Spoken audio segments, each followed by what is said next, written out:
everyone, and welcome to a new video. If you're new here, my name is Rachel and I like to make videos on a variety of topics. I do a lot of book reviews, I do a lot of poetry analysis, and I also do a lot of social commentary focusing on topics that really interest me, like intersectional feminism, pro-LGBTQ plus rights. I talk a little bit about my own experience with neurodivergency sometimes, and a whole bunch of other stuff, really. The focus is basically to be educational while being entertaining, while being as inclusive as possible, and just having a bit of a giggle along the way. Today we are going to be doing another book review and a poetry analysis rolled into one as we review the book Pretty Boys Are Poisonous, which is the poetry collection, the first poetry collection from actress Megan Fox. People have been requesting this video for a while now, and to those of you who have asked for this, I kind of just have a question for you, which is, do you monsters enjoy torturing me like this? No, I joke, but this book is really something. It definitely made me feel a lot, just not necessarily the things that Megan Fox was hoping a reader would feel. Most of the book is, sadly, like a lot of celebrity poetry books, lazy, underdeveloped, under-edited, and overall disappointing. Throughout the book, Megan does talk about really, really important topics, and ones which are really close to my own heart, you know, and my own experiences. It seems like we've been through a lot of very similar things. You know, if you discount her being a millionaire who's incredibly successful and me not being that. But like I say, she does talk about these really important topics. The problem is that she never handles them with the sensitivity or maturity that they require, and at times she gets very, very close to glamorizing abusive behaviours, which is, of course, incredibly dangerous.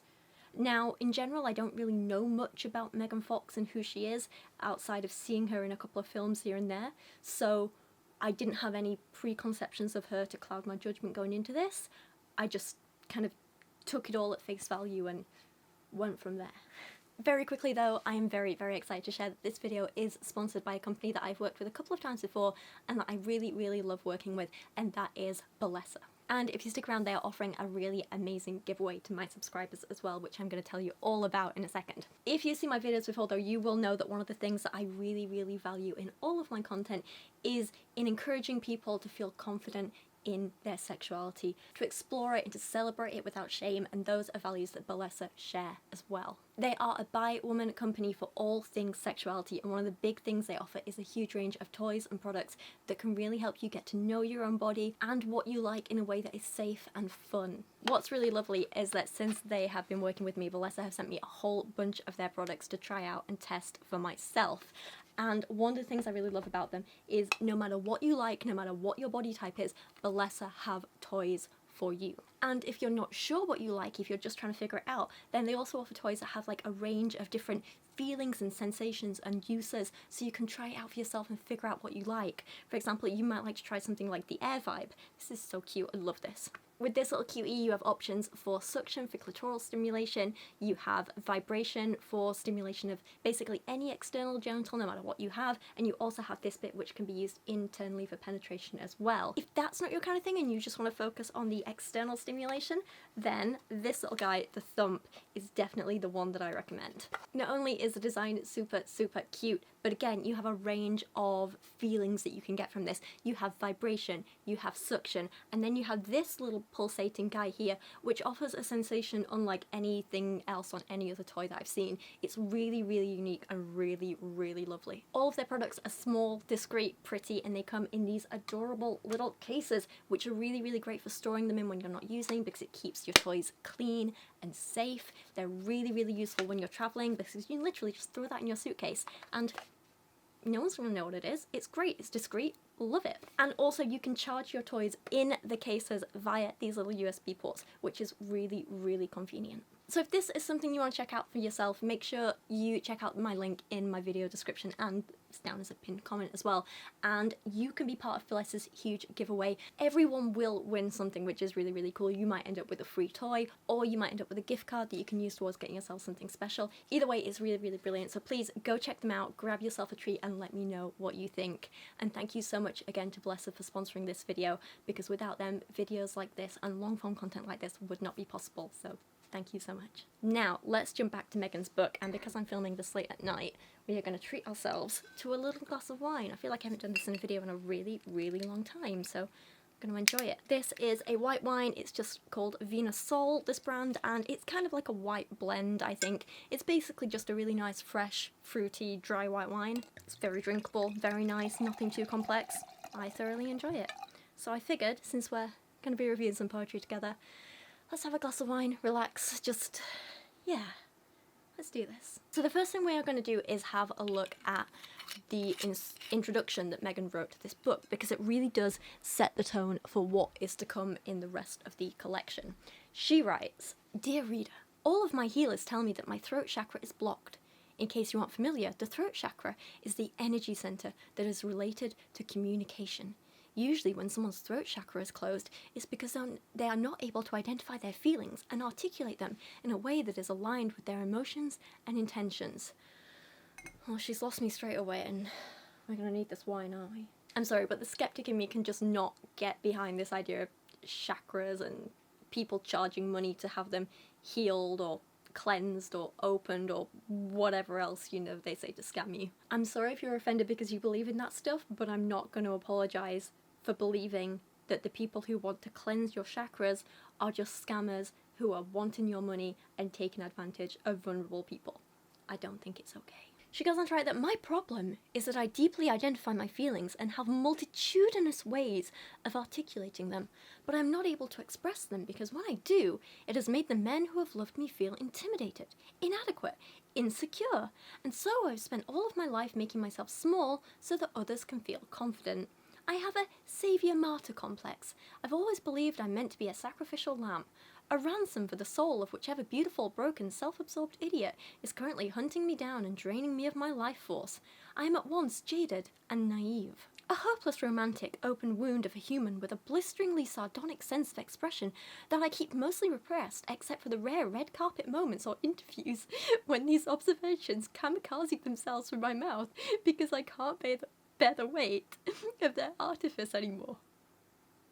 Shouldn't laugh. Shouldn't laugh. But then one day it happened. One of said idiots finally broke me, and from me poured these poems featuring previously unspoken feelings of isolation, torment, self-harm, desperation, longing, restlessness, rage, and general anguish. And here we get to the crux of the issue with this book. She is talking about these really big, important topics, which should be interesting, and they're topics that I do want people to write about, that I do want to hear about, that I encourage to be put out there in the world. But the way she expresses them is so bad.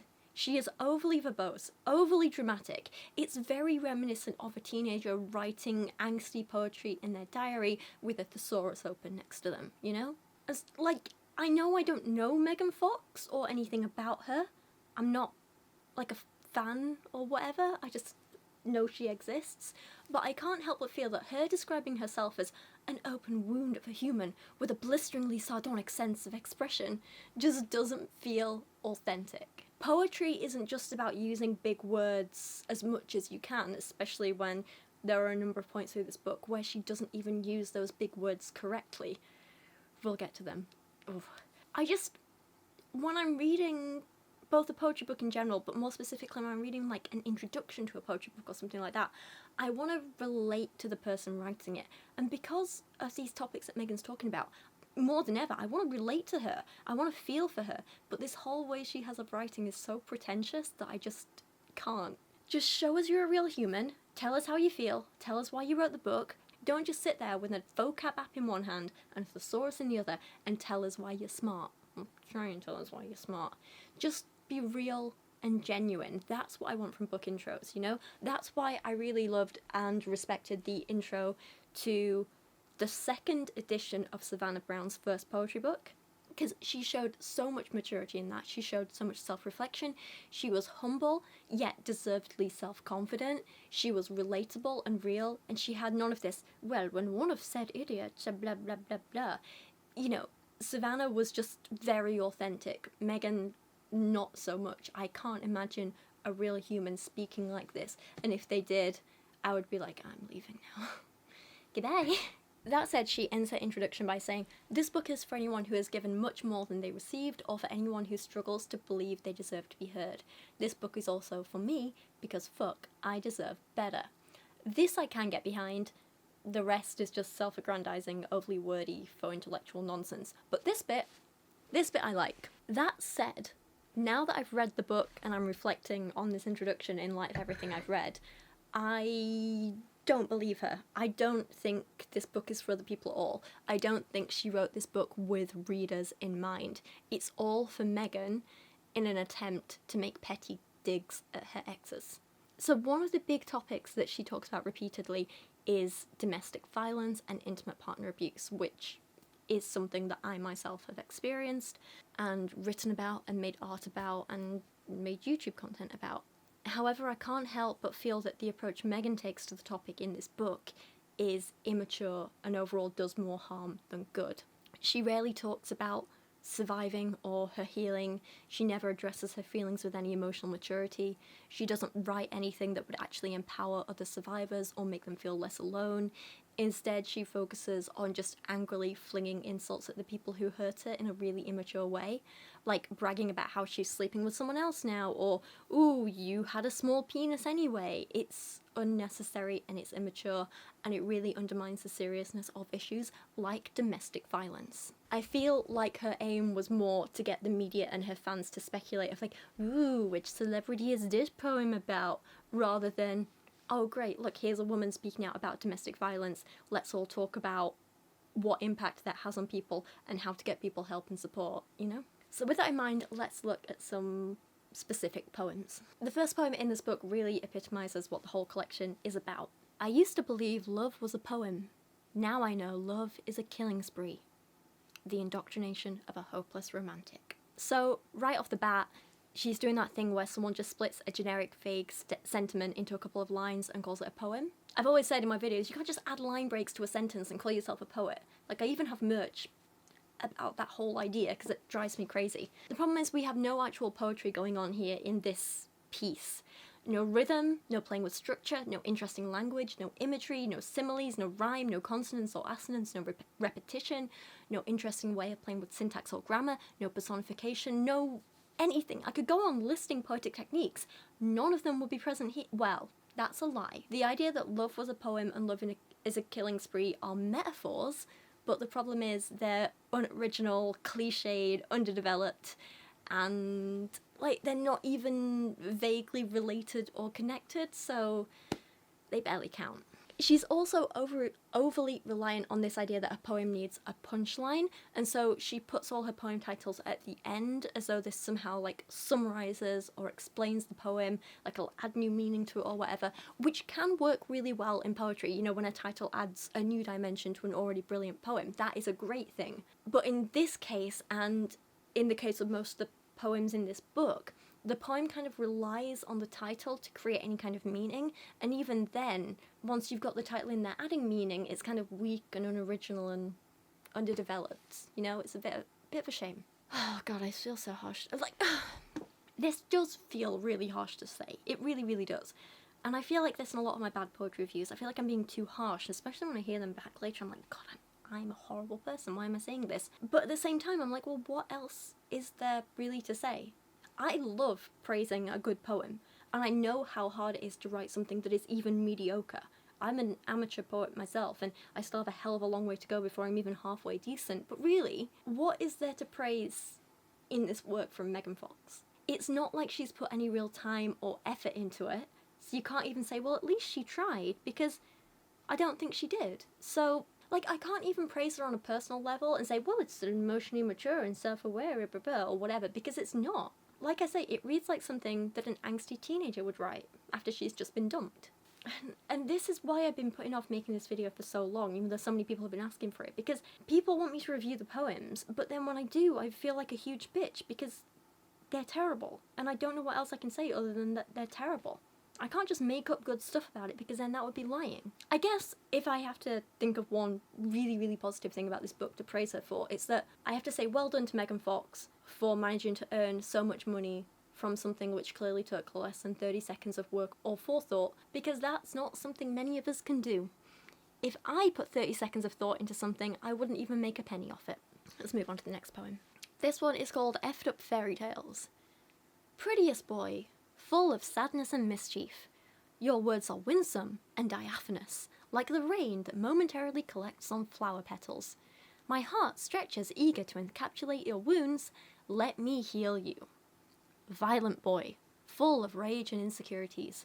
Your hands are so beautiful and strong. You use them to hurt me now. Delicate bruises sprayed across my jaw. I wonder what you're thinking while I cry and beg you to stop.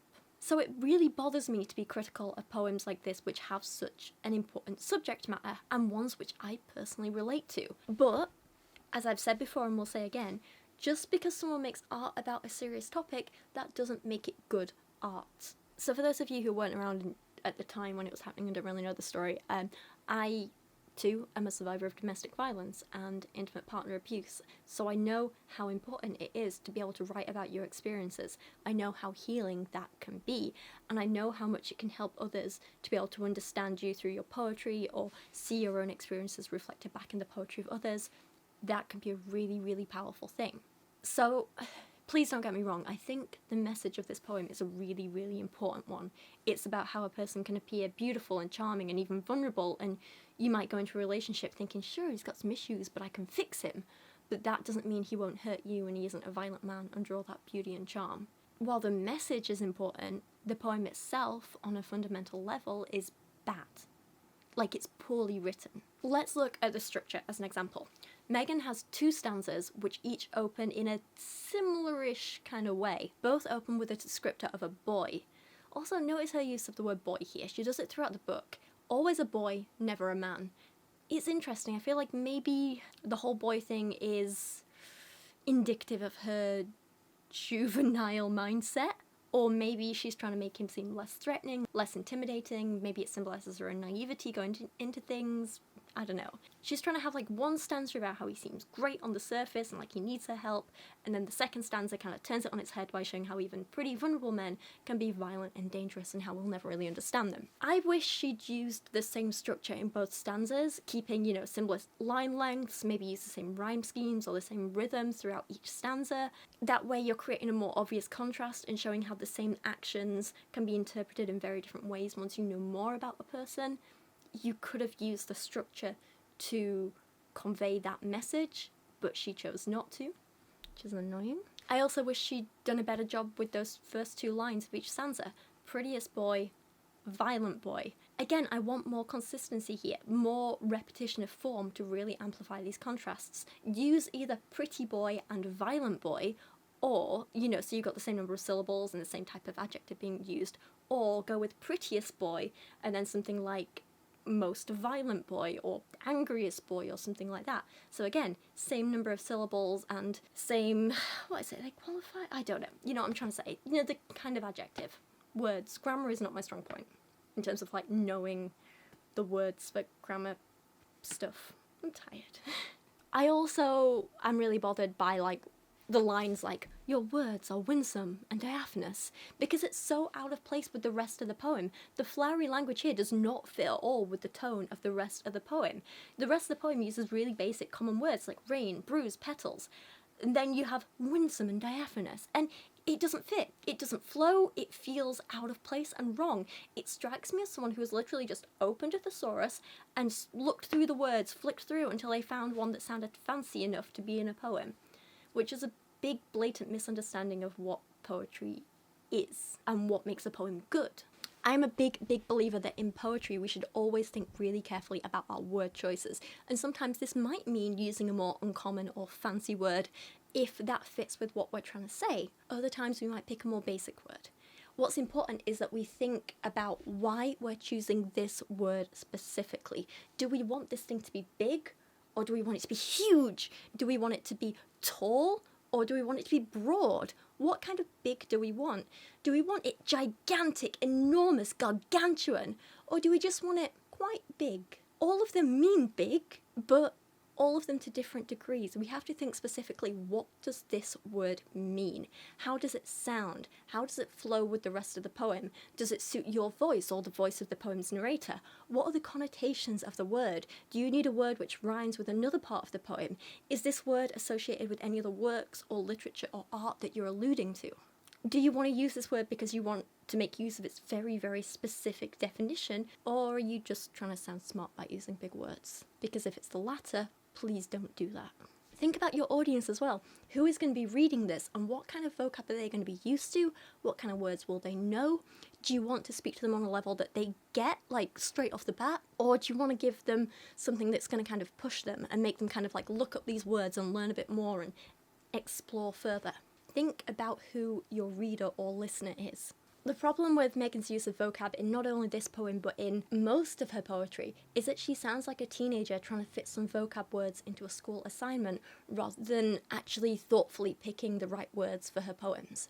Don't get me wrong, the word diaphanous is a lovely word that does seem to fit with the surrounding images of rain and flower petals, and a person's words which seem beautiful but are actually incredibly shallow and hollow without much substance, but it doesn't fit with the overall tone of the poem. If she changed up some of her other language choices, it might work. Like, imagine if on the next line she'd said something like, "Your words are winsome and diaphanous, like ephemeral dew on a wilting petal." Still not a good line, but at least the complexity of vocab is consistent and the narrator has a consistent voice. Plus you get that repetition of the W and D sounds, which could be the start of something nice, and it creates that nice rhythm as you're going through the poem. But as it stands with what Megan wrote, it just ends up feeling awkward and stilted. One of the points I've made before in a few of my videos, and I have a whole video on this if you're interested, I'll link it in the video description. All you have to do is look at poetry written specifically for children to see why you don't need complex language for a poem to be good. Usually, kids' poetry relies on rhyme and rhythm, bold imagery, fun metaphors, silly personification, but the language itself is normally quite simple, but it still works. It's still powerful. It still takes you on a journey and tells you a story and, makes you feel things, which is what poetry should do. It's about knowing what's most appropriate for your audience and for the voice you're trying to portray, but it's also about knowing that poetry is about creating art with all aspects of language, not just through word choice, but through the multitude of tools at your disposal. The sound of the words, the connotations of the words, the rhythm of the words, the rhyme, the structure of the poem. All of these different tools are how you create the art. It's like, sure, if you compare it to a painting, right, the words might be acrylic paint in a tube, but there's so much more you can do with it. What kind of canvas are you going to use? Do you want like a cotton canvas? Do you want a piece of cardboard? Do you want special paper? Do you want to paint on wood? Do you want to paint on rocks? What is your canvas, and how are you going to apply the paint? You're going to squeeze it straight from the tube? Are you going to apply it with a palette knife? Are you going to use certain paint brushes? What material are the brushes going to be? Are you going to add anything to your paint? Like, you can add like thickeners, thinners, glossy things, matte things that make it glow in the dark. Do you know what I mean? It's the same with poetry. It's not just about the words you choose, but how you use them. One of my favourite poets of all time is Grace Nichols, and I've spoken about her a lot in my poetry videos over the last, 5 years I've been discussing poetry on YouTube now, something like that. I feel quite old saying that. But one thing Grace Nichols does really, really well is she uses such simple, straightforward language in pretty much all of her poems, and I feel like that makes them really accessible to everyone. She uses really, really strong rhythms, often lots of repetition. She references other poets, literature, gods, people, celebrities, things from different cultures she grew up in and now lives in. She plays with format and structure. She has the most beautiful, often really empowering imagery. Basically, she gets really, really creative, even though her language choice is often quite simple. She never makes things complex just because she could. Take, for example, a poem like Hurricane Hit England, which is probably one of Grace Nichols' most well-known poems. And I would say if you've done GCSE English Lit in England in the last 20 years, you probably know this poem. So Grace Nichols grew up in Guyana but moved to the UK in the late 70s, and sometime around the early 80s, well, like this poem says, a hurricane hit England. That's what it says on the tin, really, doesn't it? this poem's about that. Now, for those of you who aren't English, hurricanes in England are very, very rare, especially back in the 80s. Now, with climate change, let's not get into that in this video, but I have thoughts. But yeah, we don't generally have hurricanes in England. It's very, very rare. Yet in Guyana, where she grew up, they were very, very common. So, in many ways, while this was scary, while this was unusual, it also kind of reminded her of home. And that's what is put across in this poem. Let me read it to you. It took a hurricane to bring her closer to the landscape. Half the night she lay awake, the howling ship of the wind, its gathering rage, like some dark ancestral spectre, fearful and reassuring. Talk to me, hurricane. Talk to me, Oya. Talk to me, Shango and Hattie, my sweeping back home cousin. Tell me why you visit an English coast. What is the meaning of old tongues reaping havoc in new places? The blinding illumination, even as you short-circuit us into further darkness. What is the meaning of trees falling heavy as whales, their crusted roots, their cratered graves? Oh, why is my heart unchained? Tropical Oya of the weather, I am aligning myself to you. I am following the movement of your winds. I'm riding the mystery of your storm. Ah, sweet mystery, come to break the frozen lake in me, shaking the foundations of the very trees within me. Come to let me know that the earth is the earth is the earth.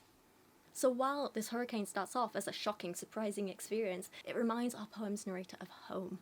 She begins talking to her gods directly. She questions, what is this hurricane doing here? And then eventually begins to realize, as she says in that last line, that the earth is the earth is the earth. And notice that while she's had very short, snappy lines with lots of enchantment throughout the poem, this is all one long continued line, because it's about how nature connects us all. There's no splitting it up. It's about how we're all together. No matter where we are in the world, we are all humans living together, sharing experiences no matter what. Home can be anywhere, and we can be reminded of home everywhere, and so on. There's lots and lots more to say about this poem, but for now, I just want you to concentrate on the language. Sure, some of it is, I guess you could say specialised, for lack of a better word, in that she references specific gods and places and stuff like that, but other than that, the words are very, very simple, and that's for good reason. This poem is about understanding the interconnectedness of people, no matter where you're from, and the interconnectedness of people and nature, and how universal the human experience can be. Of course she wants to make her expression of that simple and accessible for everyone. It doesn't need overly complex language, because what would that add? If anything, you're only going to alienate large groups of people, and that's not what her poem's about. Nature is simple and straightforward, but it's powerful, just like a hurricane. A hurricane is simple but powerful, and she's expressing all that through her poem, saying that language can be simple but powerful. Imagine if her last stanza had been written differently and written in like Megan Fox's style. It wouldn't have the same impact. Instead of sweet mystery, come to break the frozen lake in me, shaking the foundations of the very trees within me, come to let me know that the earth is the earth is the earth. What if she'd written something ridiculous like, sweet, enigmatic conundrum, come to eradicate the frozen lake in me, convulsing and agitating the foundations of the very large bark-covered organisms which produce oxygen within me, come to enlighten me and dispense knowledge that the earth is the planet, is the terra firma, is the globe, is the home, is the terrestrial sphere, is the terrestrial sphere, is the earth. It's not impactful, is it? It's not good. More words aren't always better. More complex words aren't always better. When we overcomplicate things for the sake of it, we'll lose that strong rhythm that Nichols created. Sometimes you just need to keep it simple and get your point across. Which honestly is ironic coming from me, as I have a tendency to over-explain everything for fear of being misunderstood. My friend, who you guys might know as Navadia here on YouTube, actually, I've shouted her out quite a bit, she's amazing, but she taught me recently actually that my need to kind of over-explain myself is actually really typical of autistic people like myself, so I'm not quite sure what to do about it, but I keep trying to be aware of my problem and cut down when I catch myself doing it, because I know it does annoy some people sometimes, but on the one hand it's a part of me and it's a part of how my brain works, but on the other, you don't want to annoy people when you know it's annoying them, so I don't know. Anyway, I'm rambling, let's move on. So the overarching theme of this book is quite literally what the title of the book is. If a boy, never a man, is pretty, then he's toxic and dangerous. And It's an interesting take to have, and not at all one that I agree with. I understand the point that even beautiful people can be cruel and mean. That's an important thing to talk about, definitely. It's something I've written about in my own work. It's something that I talk about in a lot of my own videos. I'm currently reading Rebecca Humphrey's Why Did You Stay? And it's a subject that comes up a lot in that book. If you don't know her, basically she is an actress, and her now ex-boyfriend was a quite well-known comedian who was on Strictly Come Dancing, which is probably like one of the biggest competition reality programs in the UK, even though I've never seen it. And while he was on that show, he cheated on her with his dancing partner in a very public way. It was exposed to the newspapers, and he treated her so terribly after it happened. The girlfriend, like, not only with the cheating, but after it happened, and then she kind of looked back at her whole relationship and was like, crap, he was an abusive piece of crap. And the book is about her kind of reevaluating that whole relationship of like, well, why did I stay with him for so long, and why did I eventually leave him, and that sort of thing. And it's fantastic, brilliant. But in it, she talks about how she did get a lot of victim blaming comments, and I also get them all the time on my videos. Like, literally this morning I had this one person leave me like a whole tirade about like, oh, well, you know, people who stay in abusive relationships, you're just asking for trouble. Why did you stay if you knew he was abusive? Why didn't you leave? You're the stupid one for letting him do this and this and this and so on. But it's not that simple. And sorry, I know some people don't like that voice. It's the voice I do for Kyra when she's being annoying and demanding, and I'm like, oh, what? No, I'm gonna ask and do it again. No, sorry. It's yeah, it's her demanding voice. Anyway, it's not that simple because, well, I can't speak for anyone else. I do know that other people have experienced this, but for me, I didn't realise that the way I was being treated was abusive for the longest time. And you can call me stupid for that all you want, but I didn't realise. It felt too normal, you know? When I was with Johnny, he was so charming on the outside, and when he was in the right mood and he wanted something from me, he would tell me anything that I needed to hear to keep me on side. He would love bomb me, and he wouldn't just compliment me, but he'd turn it into a competition. I've never met anyone like you before. I've never been this happy before. You're so much prettier, smarter, kinder, better in every way than anyone I've ever dated before. And he would make direct comparisons between like me and his exes on a very specific level. And at the time, it did make me feel special and good, because I thought, well, he wouldn't be so specific with his compliments if he didn't mean them. So then when he would treat me badly, he'd always come grovelling back with all those compliments, and I'd fall for them again and again and again. But one of the other problems was, with those compliments, he got me in this mindset of comparing myself with other women, specifically his exes and the people he was still speaking to behind my back and cheating with and stuff like that. And he would bring up the comparison in other situations as well. So if he'd done something to upset me and I was upset, it was, well, you're crazier than this ex, you're more emotional than this ex, or you're lucky I'm staying with you because no one else will want you. No one else could ever put up with you like I do. They make you feel like even when you're upset at them for something they've done, they make you feel like you're the one at fault. You caused this. They're only angry because of something you did. They're only hurting you because of something you did. If you'd have been a better girlfriend, they would never have cheated. It's your fault you saw his text to the other girl, not his fault for sending them. They spend so long twisting your entire worldview that you don't know what's real and what's not anymore. And no one else can call it out or help you, because to them, he's so charming. They don't see this manipulative side, and when no one else is seeing it, you think, well, and you're being told you're the problem, you're going crazy, you start thinking, well, it's my worldview that's wrong. This isn't bad. I'm bad. So, again, to bring this back to Megan's poetry, this concept of abuse as being charming and beautiful on the surface but dangerous in private is one I thoroughly relate to, and it's one I want to read about more. It's one that I'm happy is being brought to the mainstream. I just don't think that Megan's way of doing it is the right way, because, again, it reads like an angsty teenager, and I think that undermines the seriousness of the issue, and I think that will stop people taking it seriously, which is a difficult thing for me to say, because I don't ever want to make anyone feel bad for sharing their experience of abuse. I do want more people to speak out. It's just when it's done through terrible poetry like this, it leaves me incredibly conflicted, because I can't help but feel it's doing more harm than good. I want to be supportive of Megan's experiences, and I absolutely am. I would never want to put her down for expressing what she's been through. However, I feel like when you're writing about abuse as a 37-year-old woman, I want to see a little bit more emotional maturity from you and sensitivity from you than what is shown through her titling poems. For example, Lessons in Hot Boy Demonology. I just feel like lines like, as the ashes from the hand-rolled cigarette that dangles from his perfect Cupid's bow fall into your eyes, you will let him feast on your tears and your self-esteem. Just make a bit of a mockery of a very serious topic. If she was writing as a teenager in a teenager's voice, I would get it, it would make sense, but she's not. She's writing as an almost 40-year-old woman, and I can't deal with this. I worry that poems like this play a part in people not taking survivors seriously when we share our experiences. It's not all bad though. Other examples like, again, excuse the cringy title, but she has a poem called Greek Tragedies Lose Their Poetry When You Live Them. And overall, the actual content of that poem is a little better. Still immature and angsty, but at least there's some attempt at creativity in there. She has this consistent tone throughout the poem. She makes a few relevant intertextual references to specific Greek myths. It's still underdeveloped, but I don't hate it, and it does show potential. Which is good. We like that.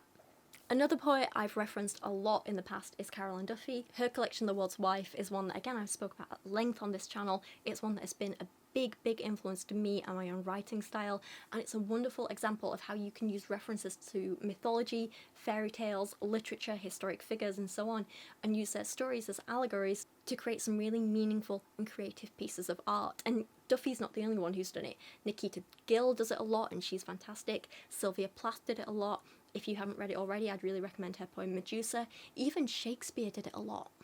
And while I'm not even close to being a tenth of the skill level of those incredible poets, my personal second poetry collection is about retelling different fairy tales and myths as allegories and metaphors for my own life experiences. So in the ones I've got finished or near finished at the minute, I've got a poem about my mother referencing the Icarus myth, a reimagining of The Little Mermaid, a Little Red Riding Hood poem about one of my old teachers, a short poem about growing up with, at the time, undiagnosed autism, which has references to Rapunzel, and so on. And so overall, this is a technique that I personally really like. I use it a lot in my own writing. I read a lot of other poets who do this exact thing, so I really like that Megan's done it here. Like, genuinely. I do wish she'd done more work on the poem to make it really good, but I appreciate what she was going for, and I feel like if this was a first draft, I would be cheering her on. I would be super excited for what she was going to accomplish when the finished poem was out, but here we are. We're stuck with this, and let's just try and appreciate it for what it is, you know? Not even Cronus could bend time to alter our destiny. No. Time stretched and swelled when I was alone with you on these days. It was impossible to discern 1 minute from the amorphous shores of eternity. But now, there are fingerprints along my neck, and bruises adorning my spine. However ephemeral they appear to you, for me they linger in the space where the light used to be in my eyes. All these tears I've cried for you, oceans of grief. My chest aches, but I can never excise the hurt, because you are the hurt. Fated like Prometheus, chained to the rock, I offer my heart to you every morning, and, like the insatiable eagle, you return, every day to gleefully consume it, and then you fly away, leaving me bound and bleeding in agony, an imperishable suffering to love something so much. So yeah, it's not bad, it's quite good, and you have got some good rhythm in there. It flows nicely compared to most other pieces in this book.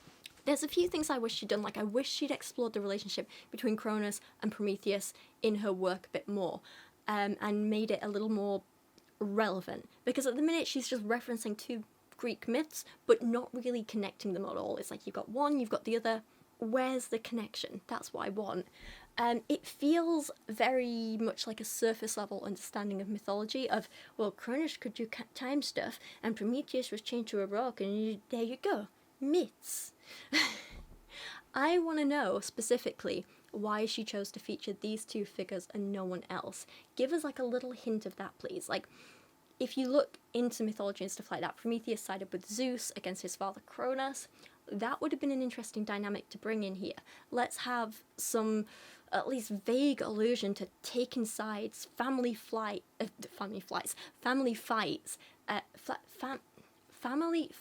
why can't I speak? plotting to take down someone bigger than you. All of that could have been relevant and so interesting here if she'd linked it all back to the relationship she's portraying in this poem, but she doesn't, so it feels like a bit of a wasted opportunity. But like I say, best of a bad bunch. Not bad at all. Sadly, on the next page, it all goes downhill again. She goes back to the whole juvenile, poorly thought out teen angst thing on the next page, but this time with a reference to Romeo and Juliet. I have mixed thoughts about this one. This poem is titled, I Would Die For You. Oh, JK, lol. I'm not even joking, that's the title of the poem. How was this written by an almost 40-year-old mother of 3? The maturity level is in the basement. Anyway, this is a poem about how even supposed great love stories can dwindle and people can become bored of each other and just go find someone else. She shows this by ending the poem with the punchline that her partner downloaded Raya, a dating app for rich and famous people. It's not subtle. I don't think Megan Fox would know subtlety if it walked right up to her and introduced itself. She writes, if Romeo and Juliet had lived long enough, maybe they too would have gotten to the point where Romeo was so numb to her that he would rather read Twitter in bed than fuck. Because there's always tomorrow for that. Or maybe the next day. Or the next. I don't know, he's just so busy now. I still imagine she kills herself in the end though, only he doesn't follow, he just signs up for Raya instead.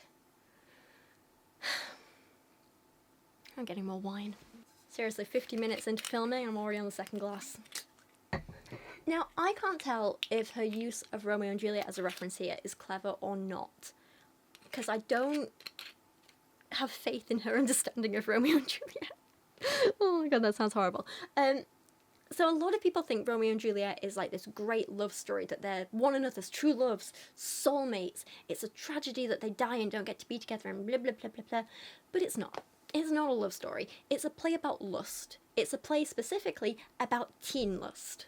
It's a play about angst and drama and how those first twitchy feelings in your genitals can make you do crazy things and blow everything out of proportion. And it's about how we do stupid things when we're kids and attracted to someone. I have a whole analysis in one of my way older videos about how the whole balcony scene in Romeo and Juliet isn't Romeo confessing his love to Juliet, it's him trying to convince her to sleep with him because he's just thinking with his penis. If I can find that clip, I'm going to insert it here, but if you've already seen it, feel free to skip this bit. So way back in the 1590s, Shakespeare wrote the iconic tragedy Romeo and Juliet, which is quite literally about youthful lust and infatuation getting out of control and ending in death, as most teen romances do, right? I joke, but Atticus's poems literally have the same tone as the 16-year-old hormone-fueled Romeo, who is melodramatic and over the top and doesn't bother to think anything through, and he romanticizes this woman he barely knows and thinks she can solve everything in his life, you know? However, while Shakespeare wrote Romeo's character like this to mock him and critique him, and, you know, this entire play is all about why this is wrong and it ends in tragedy, Atticus takes that point of view and romanticizes it further and is like, yeah, this is a beautiful thing, this is so cool and artsy, everyone should think like this. Doesn't everyone think like this? And not only because of the perspectives, but in terms of execution, Shakespeare does it better, quite simply because his writing is excellent. Of course, it's meant to be over the top. Romeo's descriptions of Juliet are meant to be a bit cheesy and melodramatic because that's how teenage crushes are. Shakespeare captured this tone so well. When you look at his work, it's also just beautifully written with gorgeous imagery and extended metaphors and a whole host of well-executed poetic techniques. So one example I want to look at is from Act 2, Scene 2, in which Romeo stalks the 13-year-old child, Juliet, who he just met at a party. I'm not even joking. Guided by his penis, he sneaks to her house where he's a little tipsy and he stands in her garden and watches her on her balcony. And then he gives this little monologue, which is iconic, but also incredibly messed up when you actually think about the context. But it's meant to be. But soft. What light through yonder window breaks? It is the east, and Juliet is the sun. Arise, fair sun, and kill the envious moon, who is already sick and pale with grief, that thou her maid art far more fair than she. Be not her maid, since she is envious. Her vestal livery is but sick and green, and none but fools do wear it. Cast it off. It is my lady, oh, it is my love, oh, that she knew she were. She speaks, yet she says nothing. What of that? Her eye discourses. I will answer it. I'm too bold. 'Tis not to me she speaks. Two of the fairest stars in all the heaven, having some business, do entreat her eyes to twinkle in their spheres till they return. What if her eyes were there, they in her head?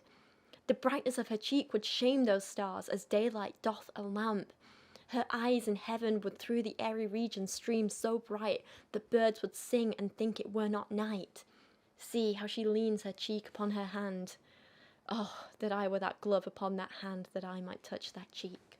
So I know it's a lot, and it's written in a way that contemporary audiences might not be used to and might not understand. So before we jump into talking exactly about what's good about this piece, let's run through really quickly what's happening and what he's saying. So like I said, Romeo's a little bit drunk, he's just been at this party, and he's met the 13-year-old Juliet, and he's followed her home, and he's in her garden looking up at her balcony when he sees her come out through the, like the balcony doors, and she stood there brushing her hair a little bit. Her maid, her nurse, she's with her in the room. Juliet's kind of talking to her a little bit, but she's out on the balcony, and Romeo sees her. He compares her entrance to being as beautiful as the sunrise, and says how she's far prettier than the moon, something which has often been associated with purity, and how she should kill the moon and cast off its vestal livery, which is another word for a chaste uniform, which basically means her virginity. Stop being a virgin. Seriously, he's like, all these people who say you should keep your virginity, keep chaste, keep pure, they're all just jealous of you because they aren't as pretty as you, they're not as hot as you, they can't get men like you can. Cast off all that stuff and be with me. Go on, sleep with me, you should. Not even joking, literally what he's saying. And then he sees her talking to someone, but he can't hear who, and that's the nurse that's in the room. And at first he thinks she's speaking to him because his ego's that big, and then he realizes that it can't possibly be because she doesn't know he's there, and he's like, oh yeah, okay then, I get it. And then he goes on to describe her eyes and her face as being beautiful and blah blah, and lots of comparisons to like stars and bright light and all that kind of stuff. And then he finally says he wants to touch her so badly that he's jealous of her gloves, which are touching her hands and cheeks. Oh, I wish I could be those gloves and be touching you right now. Fairly simple stuff, but beautifully written and considerably better than just what the Atticus equivalent would be, which is just, you're beautiful and on a balcony, I wish you were mine. So this idea that she's comparing her relationship to Romeo and Juliet, is she being smart?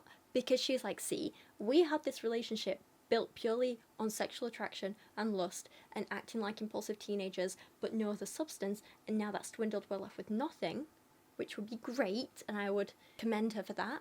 Or is she being dumb and misinterpreting Romeo and Juliet, and she's trying to be all like, oh boo-hoo, my great love is over, we have nothing left now, all love fades, which would be not so good.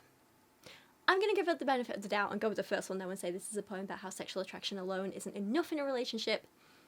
Good job, Megan. Well done. That said, it's still poorly written. There's nothing really creative about it. But it's fine, except the title. The title is a crime. But other than that, it's not the worst one in here. Not by a long way. Going forward, though, there's just more ridiculous angst. Listen to this. I didn't break your heart. I only damaged it, says the boy as he merrily skips away into the flashing lights and applause, his hands still covered in blood. The avarice pursuit of money, power, and glory. Please tell me you noticed it too. I sent this to my writing group and they ripped her apart for this one. Again, I get the point of the poem. I'm not going to say anything negative about the subject matter, but what I will say is the title makes no sense. Avarice is a noun. It is not an adjective. You cannot have an avarice pursuit. That's like saying you have a pursuit, or a bread baguette, or a mammal dog, or an emotion feeling.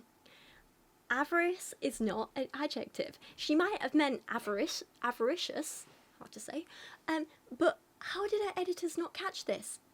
You can't use avarice in this way. This isn't even like, oh, I'm using vocab creatively. This is just wrong. It annoys me. And again, it's redundant.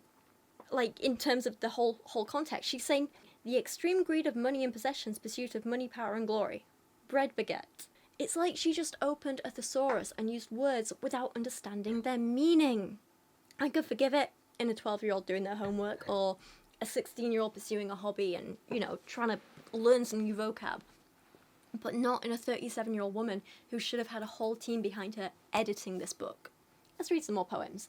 Let's do a speedy bit. Do a few speedy reads. You keep telling me it was an accident, that you would never hurt me on purpose, that you're just too young to have known better. But what's the difference between manslaughter and murder? I'm still dead either way. A 32-year-old narcissist quantifies his crimes. Again, here's another poem with a really important subject matter that is completely undermined by the terrible, immature execution. And my heart never rests, because it does not trust the hand it holds. Why I have insomnia. Please just stop. One thing I've noticed throughout the book, though, is she really enjoys this whole motif of ashes and burning. We saw it a little bit earlier, and it recurs a lot throughout the whole book. More from a lack of creativity than to really drive home a theme, unfortunately. So we've already seen, like I mentioned, as the ashes from the hand-rolled cigarette that dangles from its perfect Cupid's bow lips fall in your eyes, and now we get true, love, twin, flame, trusted, friend, naive, girl. So many secrets hiding behind your scorched earth temper. And when you asked me, I said yes. But I didn't understand yet why you always tasted like ashes. To marry an arsonist. I showed these poems to my friends from my writing group as well, and this one in particular got compared to the slam poetry scene from 21 Jump Street. I thought that was fun. Slam poetry, yelling, angry, waving my hands a lot, specific point of view on things. Some of the poems are just giving me nothing to work with or talk about, like, your love leaves bloodstains on my bed sheets. It's giving Patrick Bateman. What am I even supposed to say about this? I've read American Psycho too. Has she even read it though? Probably just watched the film. It's a good film, wouldn't blame her, but still. This poem is titled Coercive Persuasion, which again I feel is redundant because it's forceful persuasion. Bread Baguette. This is one though that overall I don't hate too much, but this might be my personal bias showing because I actually have a poem similar to this in theme in my first book called Puppet Master, but mine has a very different structure. So my poem's quite a bit longer. Longer isn't always better. But mine is all written in rhyming couplets because it's meant to be performed like a carnival barker would. So it's one of my favourite ones to perform. But yeah, it's all about like going to this circus and then you're taken in by a puppet master and so on. It's one of my favourite poems that I've written. So maybe I just have a soft spot for this one of Megan's because we use similar imagery in each of our works. So maybe I'm biased. I will admit that. The circus that is your life lawlessly spins around you, and each of us has a role to play, giving our most convincing performances as wonder-struck plebeians in awe of your talent and power. It's now become time for me to deliver my lines. I'm meant to reassure you of your unique and incomparable gifts, just like all the others who have gone before me today. But your tequila-drenched insults have caused the compliments in my mouth to turn to broken glass, and I am so tired of the taste of my own blood that I swallow my words and fantasize about killing you instead, while you anxiously demand to know why I'm smiling. Basically, in terms of structure, it has a very similar opening to mine. A performer charms his audience and entices everyone while being cruel behind the scenes. The difference is how each poem ends. Mine ends with the puppet master trying to turn me into a lifeless wooden puppet, but I escape, leaving him behind, realising that he's the empty shell and just a withered old man, and I run away to have this lovely new life. But in Megan's poem, she just fantasises about killing him, but never leaves or anything like that. So, similar imagery, but very different takes overall. My poem's a little bit long, but I wasn't going to do this, but I can read it to you if you want. It's about a 10-minute poem. If you're not interested in hearing my own poem, that's absolutely fine. Actually, while we're here, I haven't really performed one of my poems in a video like this before, but I can do if you want. I'm just trying to find it. I wasn't planning on doing this. If you want to check out my poetry book, it's called Reflections on Healing. It's on Amazon now. It is a collection of poetry and photography, and even things like the cover art I painted myself and stuff like that. And yeah, it's just a very special personal little project of mine. But this poem is called Puppet Master, and it is from this first book. And It's about 10 minutes, so if you're not interested, that's fine. You can skip ahead now. I'll do a little chapter end marker that you can just skip to if you're not interested. But if you are, just give it a go. It's a while since I performed this, but like I say, it's meant to be kind of like a carnival barker. So, ladies and gentlemen, and all you fine folk, come one, come all to see this fine show. Behind the big top where the acrobats swing, clowns take a tumble and the divas all sing, you'll find a quiet tent away from the rest, where a small man will tell you his act is the best. So come gather round as the puppet show starts. He'll dazzle your eyes and capture your hearts. It starts with a doll, alone on a stage, with breathtaking beauty on her painted face. You can't see the strings as she dances around, and as the music swells, she won't make a sound. But you marvel at her beauty and grace, her elegant dress of satin and lace. She seems to move with freedom and joy. You soon forget she's merely a toy. And after the show, Puppet Master appears. He glows with delight as he drinks in the cheers. You can't help but stare to think he's a star. You admire his work, at first, from afar. But then you creep closer, your cheeks are blushing, and you notice all the other guys and girls who are rushing to tell him he's great, how much they enjoyed it. Oh, he's such a talent, but of course, he knows it. And then, across the room, he meets your eye, and with one simple look, you fall for his lines.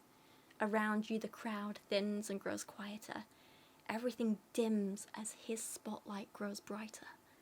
As he opens his mouth and asks for your name, you feel yourself growing, yearning for change. Potion slips from his lips and enters your blood, and all you can feel is joy, peace, and love. He tells you tall tales, faux feminist fables, of history and art and romance with no labels. He tells you he loves you, there's no one like you. You're smarter and prettier, more talented too, than any of the men or women before. Well, except you have that one flaw. But no need to dwell, he'll fix it someday, when you're finally ready to hear what he has to say. Hollow promises fall from his wine-stained lips, and you believe it all because you want to be his. He promises to give you the whole wide world. You'll be the star of his show, his only girl. But only if you agree to become his next puppet. He'd treat you so well. If you just sit down and shut it. Stop making a fuss and stop making a noise. Forget your old life. Become one of his toys. His dazzling smile clouds your best judgment, and quickly you agree to all that you shouldn't. The circus around you fades far away. He ushers you smoothly to the back of his stage, and inside is a workshop filled with wood, paint, and saws. Dust coats all benches, equipment, and floors. You forget all your plans for candy and cake. Hot dogs and burgers will just have to wait. The usual scents of the fair start to fade, and behind a thick curtain you find a large cage. Inside sits the puppet you saw in his act, and with none of his usual charm or tact, he starts to compare you measure for measure, pointing out both your flaws with some sort of sick pleasure. You shrink away from his touch and cover your ears, but he screams that though she's been with him for years, it's you who is special, and without you he's lost. And you see, with a flick of his wrist, she's tossed onto a pile of rejects and losers. Marionettes he swears he no longer uses. The illusion of beauty and freedom is shattered as you see what he's done to those who once mattered.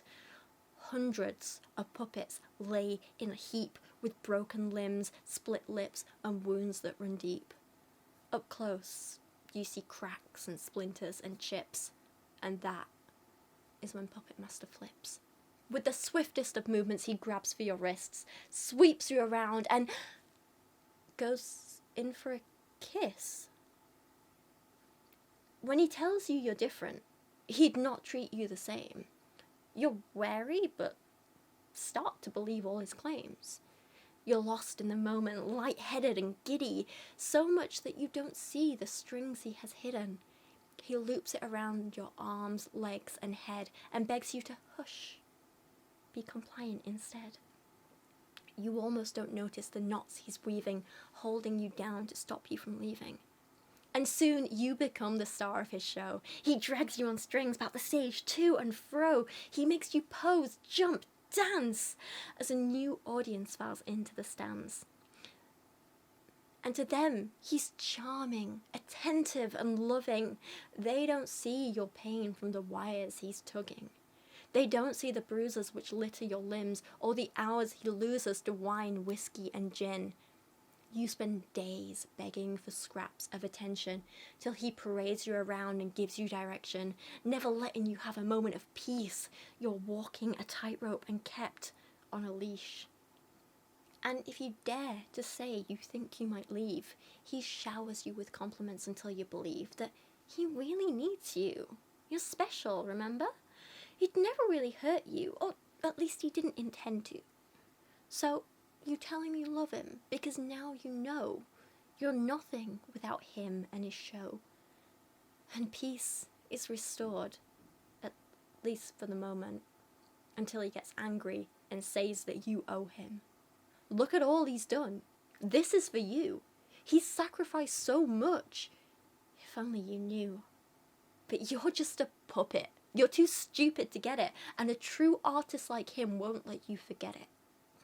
So he threatens to get out his old doll again, or maybe he'll find a new one this weekend.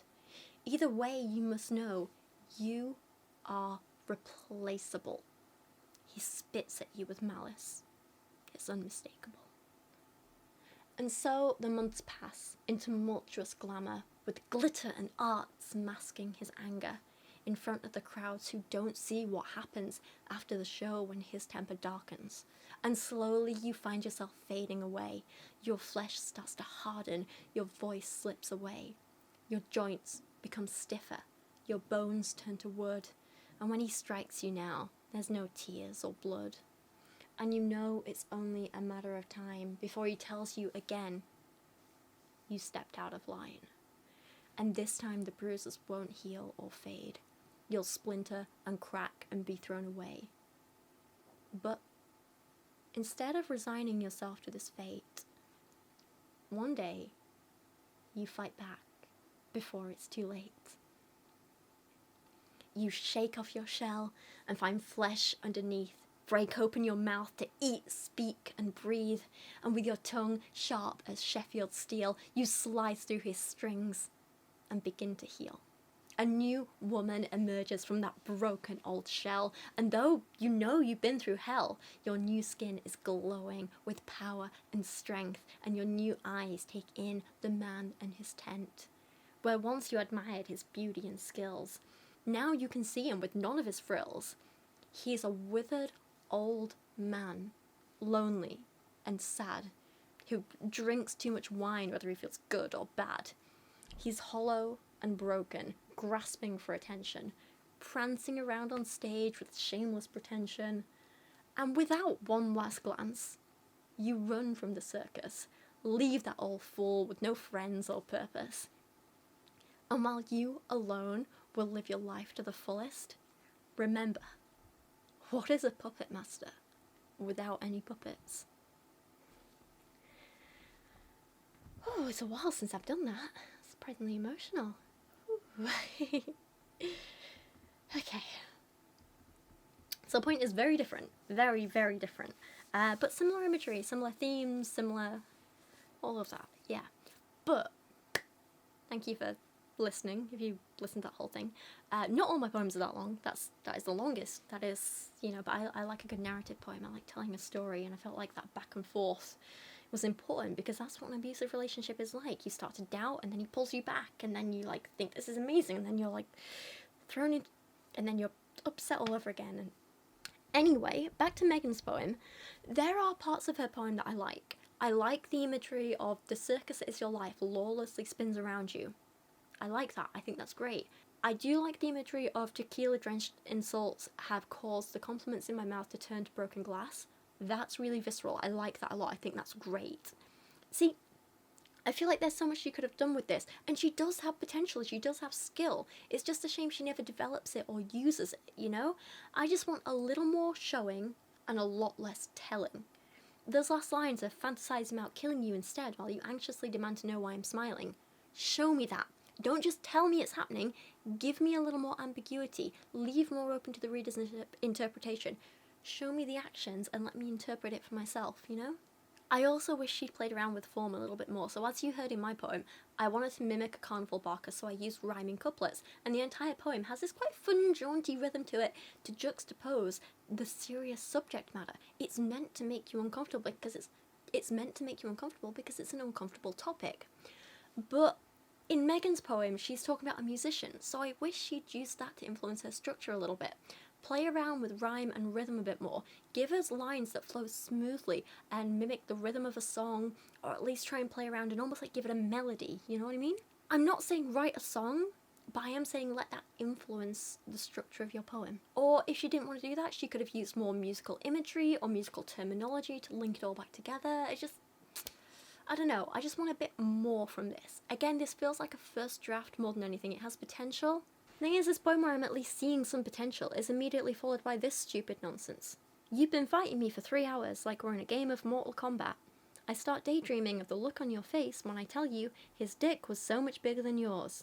Fatality. Sorry, but again, this feels incredibly disrespectful to the subject matter, which should be handled with maturity and sensitivity, not this petty teen angst. The Mortal Kombat fan in me, and I'm quite a fan, wants to at least appreciate the reference to that and that aspect of it, but it's all done so terribly and disrespectfully that I just can't. Not at all. After a while of reading this book, all her poems kind of start to blur into one big puddle of nonsense, and it's hard to distinguish between them. This is another you're a good person in public but mean behind the scenes poem, like one of like 40 others in this book. You are not real. You are only a projection of qualities that you think others will find interesting. The morose poet, the reckless rock star, the orphaned lost boy, but really you are just a duplicitous snake and your venom pulses through my veins, slowly killing me, all while you smile for the paparazzi in your couture suit. The devil wears Dolce. When will people learn that quality is more important than quantity? It's one of the things I really respect about Halsey's poetry book. Even though she had a couple of poems here and there on similar topics or that used similar imagery, every poem in that book still felt really distinct and original. Megan doesn't have that. Imagine if she'd taken all her ideas for these like 14 generic attempts at different behind the scenes poems and created one really good one. That would have been so much better. What we're left with here though is an awkward poem with no cohesive theme. She starts by talking about being a projection of other people's ideas, which is an interesting concept. Then she lists what some of those projections are. Then you kind of have like an arty theme going on in that. Then she switches it up to imagery of snakes and sins and venom, and then she ends with some fashion references. Where's the cohesion? I would have preferred if she'd maybe kept the fashion theme throughout and had that imagery of reflections and mirrors that she started with. That concept of being a projection of other people's ideas, that's an interesting concept. I want to read more about that. I have some vague drafts of poems on that topic myself. Nowhere near finished though. But if she'd perhaps used like imagery of empty mirrors, broken glass, all that sort of imagery running throughout the whole poem could be cool, and then tie that in with the fashion and clothing references. Maybe have an Emperor's New Clothes aspect to it all, but instead of a naked man with no suit, we see a fancily dressed man, and when he goes to look in the mirror, there's no man inside reflected in the mirror because he's just a projection. He's not real, he's hollow, he's empty. I quite like that idea. I might use it in my own poem. But yeah, if Megan just like cut out all the snake and venom stuff, unless you want to tie that back to the clothes aspect by making him, I don't know, wear something barbaric like a snakeskin suit or whatever, I don't know, that could be interesting. The thing is, I just want it to be cohesive. At the minute, these are just jumbled ideas thrown on paper like an early draft. There's no cohesion between the different stanzas. This is unfinished. This shouldn't be a published poem. She continues this theme in other much later poems like, I will always be in love with the man you'll never become. Unrealized potential.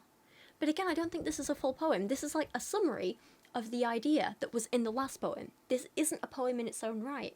Why not combine all of these ideas into one actually good poem? Speaking of The Emperor's New Clothes and that fairy tale, I wrote that line in my script long before I read this next poem, which is titled The Emperor's New Apathy. I do appreciate that Megan is using these intertextual references to mythology, fairy tales, literature, even computer games, fashion, all sorts in her poetry. Normally I love that stuff, but I just can't bring myself to enjoy any of this stuff because I don't think it's done well. Do you think my heart knew it was going to be an ineffectual sacrifice when it met you? Did it glibly agree to its torment and eventual murder? Did it volunteer to be the forlorn subject of the most grim of fairy tales? Does it beg His Highness for mercy? Mercy! Mercy! May His Majesty have mercy! Starve, cry, bleed. Every petition for freedom met with an oblivious shit-eating grin. All this said, though, I do feel like Megan Fox has something to say, and something important to say. She just doesn't know how to say it. In her poem, The Art of Becoming an Accessory, which I actually do think is quite a good title, one of the few good titles in this book, she starts to touch on some really important topics, such as how women are supposed to be seen and not heard. We're never taken seriously, we're told to be silent and sit still, look pretty. We're treated like objects and accessories and never individuals in our own right. And I think Megan probably knows about that and has experienced that more than most, and I want to hear about her experiences. I want to hear her perspective. Just this isn't the way to do it. I've learned to look at the floor when men speak to me. I've stopped trying to share charming anecdotes over dinner, because you always finish them for me. I certainly don't dare laugh at anyone's jokes, not even your closest friends, because we've all seen what happens when a smile creeps across my lips that you didn't put there. I put on my shortest dresses and highest heels so that you can show me off, while simultaneously keeping a possessive hand around the back of my neck. My will has atrophied in my chest, my feelings stick in my throat, never forming words. I forgot that I had a voice, long before you decided to become my ventriloquist. And somehow, in spite of your genuine longing to be loved, you prefer it that way. The overall message is really good and really important, but as a poem, there's just not really anything interesting here, is there? I feel like perhaps she'd be better writing a few short essays on a variety of topics and talking about her experiences through essays. I wouldn't hate to read that, I don't think. Well, not unless she starts talking about chakras again, but let's not get into that. To give you a point of comparison, listen to this poem written by Lady Mary Chudley way back in the 1600s. This is titled To the Ladies, and it's about how women are supposed to be seen and not heard and treated like objects, and she does not want to stand for that anymore. Wife and servant are the same, but only differ in the name. For when that fatal knot is tied, which nothing can divide, when she the word obey has said, and man by law supreme has made, then all that's kind is laid aside, and nothing left but state and pride. Fierce as an eastern prince he grows, and all his innate rigour shows. Then but to look, to laugh, or spake, will the nuptial contract break. Like mute she signs alone must make, and never any freedom take, but still be governed by a nod, and fear her husband as a god. Him still must serve, him still obey, and nothing act, and nothing say, but what her haughty lord thinks fit, who with the power has all the wit. Then shun, oh shun that wretched state, and all the fawning flatterers hate. Value yourselves, and men despise, you must be proud if you'll be wise. Moving on, we get another example of her check your DMs lines. There's quite a few of them. There's the downloading Raya one earlier. There's a few more check your DMs, blah blah blah. There's another one here. I'm going to pop it on screen, enjoy that. And then, again, I'm going to pop this on screen. There's more Ashes imagery here in I Am Ashes. At this point, I think we're about like 40% into the book and it starts to get really, really repetitive. This is followed by 3:33 a.m, which is, my soul is full of holes from your acid-soaked love. If you want to use this, fine, just make it one line in one of your many other poems on this exact same subject. She was just going for page filler, wasn't she? Look, I'm not against short poems. I love a good short poem. I have spoken over and over in my videos about how some of the greatest poems out there are short and to the point.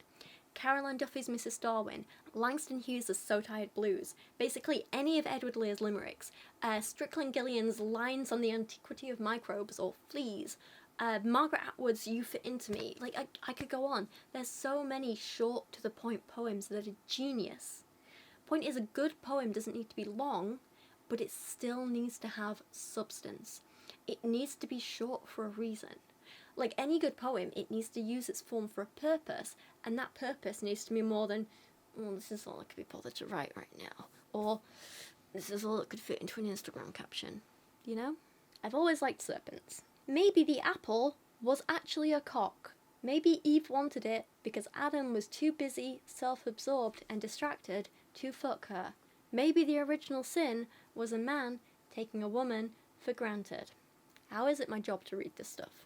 Karma is the shiver that will run down your spine when you realise that he's fucking me to sleep every night while all the lies that you told me haunt you in your dreams, all in circles. I see Megan Fox went to the same poetry writing school as Taylor Swift, and her karma is a cat purring in my lap because it loves me, flexing like a goddamn acrobat. Geniuses, the pair of them. Like every woman, they refuse to listen to my words. Instead, they criticize the shape of my mouth as I speak them. I didn't sign up to compete in your bullshit beauty pageant. Again, we're getting repetitive now, but I feel like this could be a really powerful sentence in a larger essay on the way society objectifies women, but instead, we just get this on a mostly blank page and it falls flat. Not a poem. This poem is called 7, the number of completion. It's gonna take some performing. I hate men. I hate men. I hate men. I hate men. I hate men. I hate men. I hate men. Don't even know what to say about that. I cut everyone out of my life that you didn't like. My assistant, my friends, my own sister. I stopped doing the things that I loved. I stopped waking up with the sun. I stopped going on hikes. I stopped drawing. I stopped writing. I stopped working. I stopped dreaming of adventures. I stopped eating. I stopped laughing. I stopped coming. I stopped sleeping. I wore makeup, less clothes. My nails got longer. My heels got higher. I lost myself looking for your love. An apparition in a miniskirt. So I guess she's tried something here. That use of repetition, specifically in this case, anaphora, in regards to I stopped, I stopped, I stopped. That could be representative of how relationships weigh you down bit by bit, all the little things that add up to losing yourself, taking away your sanity and independence. I don't hate that. I feel it's a really important subject, but again, as a poem, it feels too basic, but at least she's tried something. We should credit her for that. This one I don't hate. I feel like with more work, this could be really good somewhere down the line. Lick the wounds you inflicted while you were hunting me. Forget the sound of the bullets. Ignore the sting of the blade. Promise me a different life, but give me more of the same. Keep me prisoner, keep me prey. Leave me for dead when something nubile and naive comes wandering, lost in your woods. I don't hate it. I quite like that. It has a lot of potential. Like the imagery, like the little rhyme, like the rhythm. Yeah, good on her. But then she ruins it all on the next page with this offensive poem titled, I Wish I Was Gay. Can you just not? And then finally we get to the last 2 poems in the book, which are about her suffering a miscarriage and her saying goodbye to a baby that she wanted. The first one is not so great, but the second one I think is the best poem in this book by a long, long way. So it's not like she can't write at all. There's clearly potential there if she just bothered to put any effort in. Heartbeat in my womb, celestial threads weaving you into me, rooted through me, through the centre of the earth, connecting me to my beginning, guiding me home. You are my atlas, embers of creation blowing in a windstorm, made from clay, made from stardust, magical creature. I want to hold your hand, hear your laugh, my redeemer, breath of heaven, my light. But now I have to say goodbye. I close my eyes and imagine holding you tight against my chest as they rip you from my insides. Blood, bone, tears, fever, nightmares. Shadows crawling up my spine, lost in the desert of demons unforgiven. I will pay any price. Tell me please, what is the ransom for her soul? She can do it. She can write when she wants to. It's just frustrating. To end on a positive note though, the art in this book is really, really cool. I'm going to put a selection of the images from it up on screen now. There's a few dodgy pieces here and there that feel a little out of place because they're a different style, but on the whole, the ones that are in this style I really, really love and I really like. Megan didn't make them, but they're very cool. The illustrator is actually called Audrey Kawasaki, and she deserves a shout out because her work is by far the best part of this book, and I thoroughly enjoyed the images in it. Lovely. Really well done. So, in conclusion, Megan Fox has a lot of really, really important things to say which we should absolutely be listening to and supporting her through. However, I wish she hadn't chosen this style of poetry to try and say them. the majority of it is, and this is going to sound harsh, but it's true, underdeveloped, lazy, juvenile, and in some cases straight up offensive. I feel the poor execution and immature way she approaches topics like abuse and domestic violence thoroughly undermine the seriousness of the topics and do a disservice to many of us survivors and our experiences. I feel bad for Megan. I know how she feels and what she's been through. I'm just not sure she has the emotional maturity to be writing about these topics for such a large audience at this time, and I do find that concerning. This is how you can do harm to people unintentionally. If she wants to write this stuff to help her heal and work through her stuff, then more power to her, but by publishing it when she has an audience of hundreds of millions of fans, it just feels irresponsible. It feels less like a woman who is healing from trauma and wanting to uplift other survivors, and more like a woman who is still very much hurting and is using her very large platform to lash out at people who hurt her by vaguely attempting to disguise petty insults as art, and that's a problem. One review I saw on Goodreads, and this was a positive 4-star review, referred to this as Megan's burn book, and it seemed like they mostly just liked the poetry because it was full of petty insults, and the way she says, "I hate men" a lot, which I think says a lot. I wouldn't say calling a poetry book your burn book is a good thing or a compliment, but here we are. Another reviewer, though, who didn't like it, said that it was romanticising abuse. I'm not sure I would go as far as to say that myself, although the more I read it, the more I do see that point, yeah. I'm willing to be a little bit more lenient with Megan, though, I think, because I think that sense of romanticisation comes from someone who hasn't fully healed from her trauma yet, rather than someone who just doesn't get it. So I'm not quite as angry with her for that, but I do still think it's a little bit dangerous to be shown to such a large audience, you know? In regards to just the quality of writing, the technique she uses, her style, her voice, and this is mostly just a personal thing, but I hate it. I am not a fan. I would not want to read any more from her if I had a choice. I cannot see her releasing a second collection, but if she does, I would not be running out of the door to buy it. Sorry, Megan. And with that in mind, that is where I'm going to end this video today. But before I do, I want to very quickly give a quick mention to a couple of poetry books that I've been enjoying since the last time I made a poetry video, which was actually quite a while ago now. If you are into anthologies, then I cannot recommend enough This Is Honey. This was collected and edited by the absolute legend that is Kwame Alexander. It does call itself an anthology of contemporary black poets, but I would add that it's more contemporary black poets in America. It is very US-centric. Not quite what I hoped or expected going in. I was hoping it would feature poets from all over the world with a variety of backgrounds, but it's not. They're mostly American poets or poets who live in America, and it's very focused on America, which is fine. It's good. They're still very important topics. They're still very, very, very good poems. It's just not quite what I was looking for when I bought it, but I wasn't disappointed because the content is still good. Does that make sense? Yeah. Well worth your time, well worth your money. Love it. You'll find some fantastic poets in there that you might just become lifelong fans of. We'll see. Another anthology that I love is the third in a series that I've recommended lots, and that is William Sieghart's The Poetry Pharmacy. This third release is The Poetry Pharmacy Forever. Beautiful little pink copy, love it, and it is just as excellent as the first two. These books are brilliant if you're new to poetry because there's a little bit of everything in them. Poetry from all kinds of people on all kinds of topics, from all kinds of time periods, written in all kinds of styles. If you don't know what kind of poetry you like, these are a great place to start. These poetry books are also split up into sections, with each poem being recommended in response to a feeling, a situation, or an ailment, so you get a nice, and you also get a nice but short analysis of each poem. So again, if you're new to poetry, great little intro for you. In terms of new poets that I've discovered and their personal books, collections, things, then Sam Sachs's Pig and H. Melt's There Are Trans People Here are the latest two that I picked up and I'm thoroughly enjoying and would recommend, and I think that is pretty much it. That is pretty much all I want to say today. Oh my god, I feel like I've been rushing here because my throat is hurting and I'm tired and blah.